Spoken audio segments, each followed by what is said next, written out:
Assalamualaikum warahmatullahi wabarakatuh. Selamat petang menjelang malam. Salam sejahtera. Om Swastiastu, Santi Santi Hum. Kembali bersama saya Gus Abidin atau Satrio Piningit Sejati. Kali ini saya akan memberikan satu wejangan mantra wirid agar kita bisa tercapai apa yang kita inginkan, baik untuk negara atau bangsa ataupun pribadi.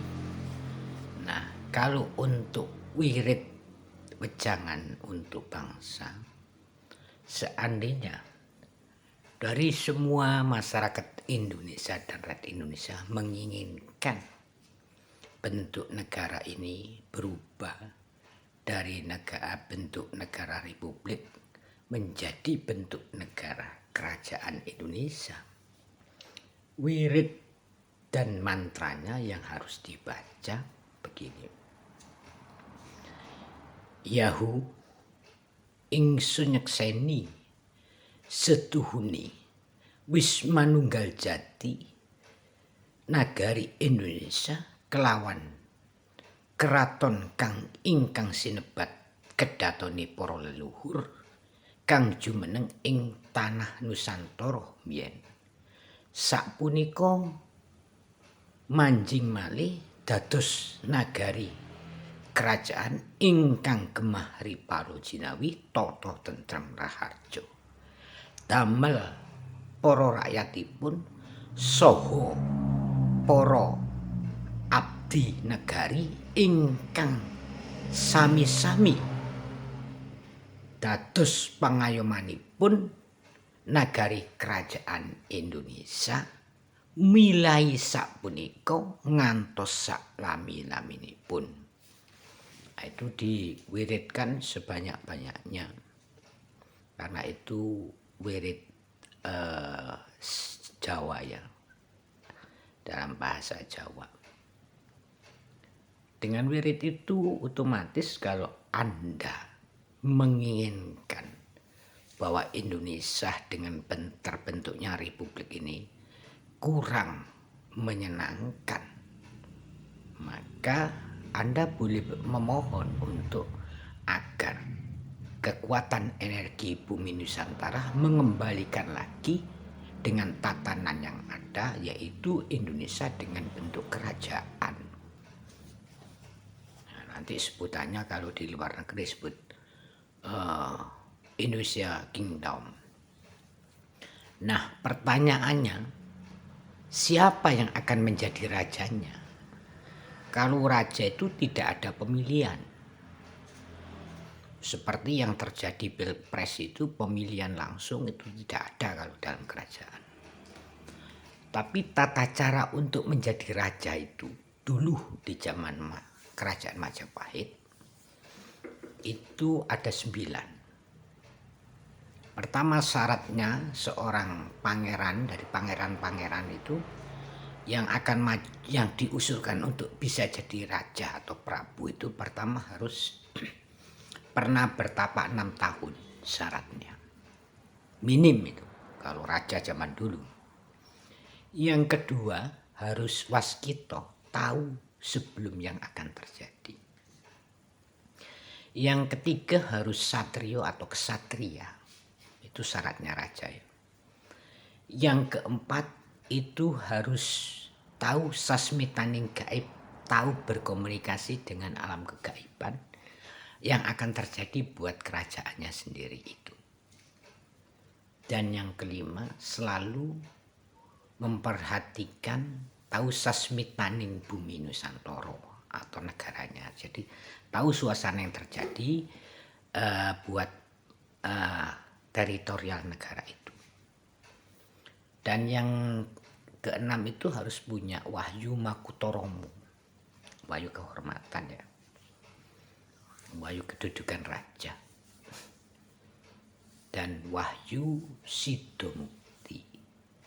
Yang ketujuh itu. Jadi apa yang diucapkan harus dilakukan. Makanya para raja dulu itu yang diucapkan pasti terjadi. Disebut sabdo pandeto ratu. Dengan sendirinya syarat 9, tadi baru 7 ya. Yang ke-8 itu harus tahu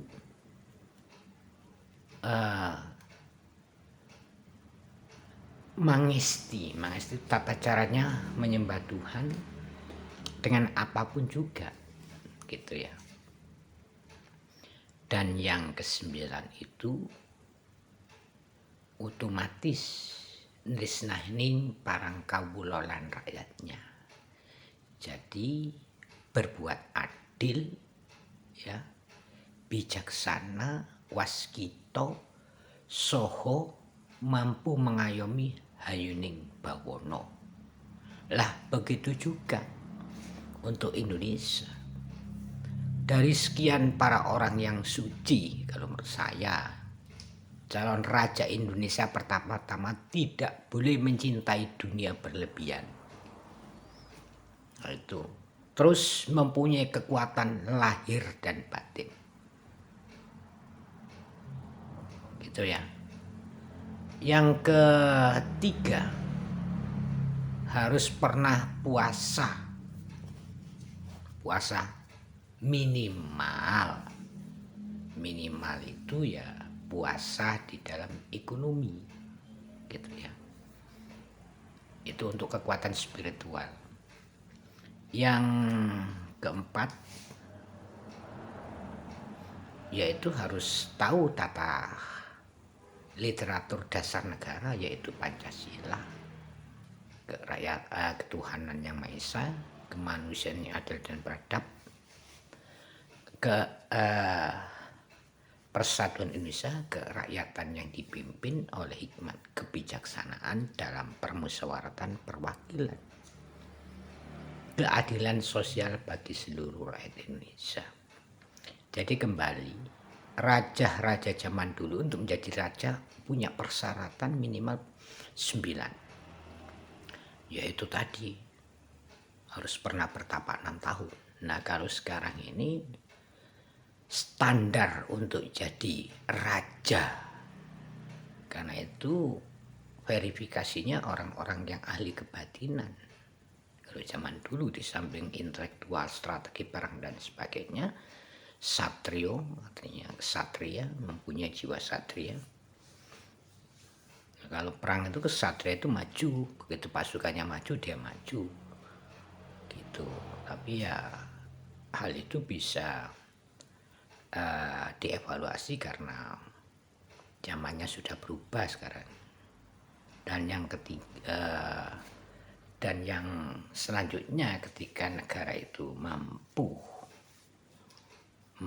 berubah ya dari jadi republik gitu, itu dari publik itu umum. Jadi sebuah negara itu kalau pengertian dari republik sendiri itu yaitu republik, asal katanya re itu kembali, English ya, itu filosofi England itu re itu kembali, publik itu umum. Jadi kalau negara itu berdasarkan umum ya otomatis tidak ada persyaratan untuk jadi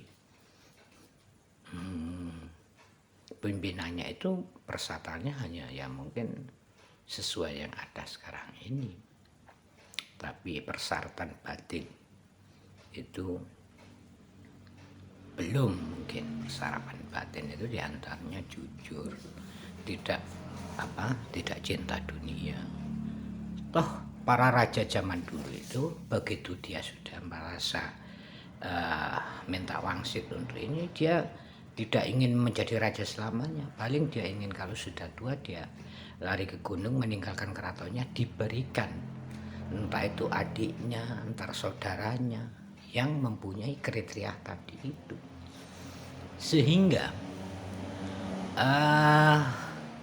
aman-aman aja.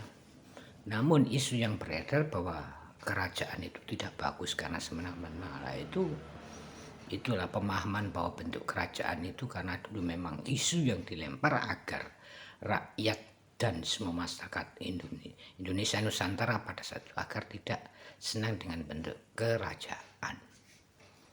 Nah, kembali zaman sekarang ini sebaliknya. Kalau bentuknya dengan seperti perusahaan umum ya repot sebuah negara itu. Akhirnya yang ngatur para pengusaha yang urusannya duit saja. Dan bahkan pengusaha dari luar negeri pun ikut mengatur. Oke, demikian akhir kata. Assalamualaikum, nanti kita lanjut dengan pecangan yang lain.